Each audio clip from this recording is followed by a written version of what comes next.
السلام عليكم ورحمة الله وبركاته. sheekooyinka nebiyada Ilaahay uu soo diray naxariis iyo nabadgelyo korkooda ha ahaatee waxay inoogu sugan wax ku qaadasho taasi oo Ilaahay inoogu sheegay quraankiisa kariimka ah inaynu waana iyo wax ku qaadasho iyo waliba ku dayasho wanaagsan ay noo noqdaan si aynu ugu liibaano adduun iyo aakhiraba aynuna guul iyo raali ahaanshaha Ilaahay u helno. waqaalkeenan maanta waxaynu kaga hadli doonaa daawadayaal qisooyinka nebiyada kaasi oo aynu si gaar ah uga hadli doono nebi aadan. waxa uu ahaa aabihii dadka oo dhan. Ilaahay ayaa dhoobo ka abuuray una tujiyey malaa'igtiisa marka laga reebo shaydaanka oo diiday inuu u tukado nebi aadan. eebbana wuxuu ku yidhi shaydaankii, maxaad u samayn weyday oo aad ugu sujuudi weyday nebi aadan?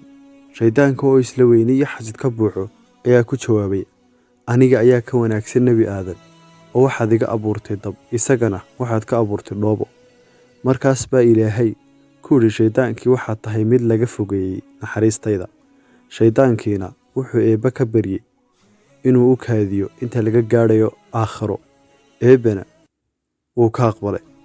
markaas buu wuxuu doonay inuu aarguto oo wuxuu yidhi, eebbow sharaftaadan ku dhaartaye dhammaantood dadka waan baadiyeyn, yacni waan lumin doonaa, waxaan ka ahayn addoommadaada daacadda ku ah. Ilaahay wuxuu ku yidhi shaydaankii, waxaan ka buuxin naarta jahannama adiga iyo wixii ku raacaba dhammaantood. eebbana wuxuu baray nebi aadan magacyada, wuxuuna u abuuray xaaskiisii xaawa, waxaanu dejiyey labadoodii jannada, waxaanu uga digay inayna u dhowaan geed ku yaallay jannada. hase ahaatee shaydaankii ayaa shaki ku abuuray oo wuxuu ku yidhi, ma idin tusaa geed haddaad cuntaan aydaan weligiin dhimanayn, aadna helaysaan boqortooyo aan dhammaanayn.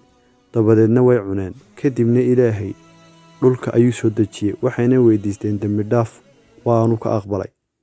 Ilaahay wuxuu awood siiyey inay ku noolaadaan dhulka, waxaanu faray inay isaga keligiis caabudaan, kuna booriyey dadka taasi, kana yeelay rasuulkii Ilaahay ee loo soo diray ilmihiisii, wuxuuna ahaa nebigii ugu horreeyey ee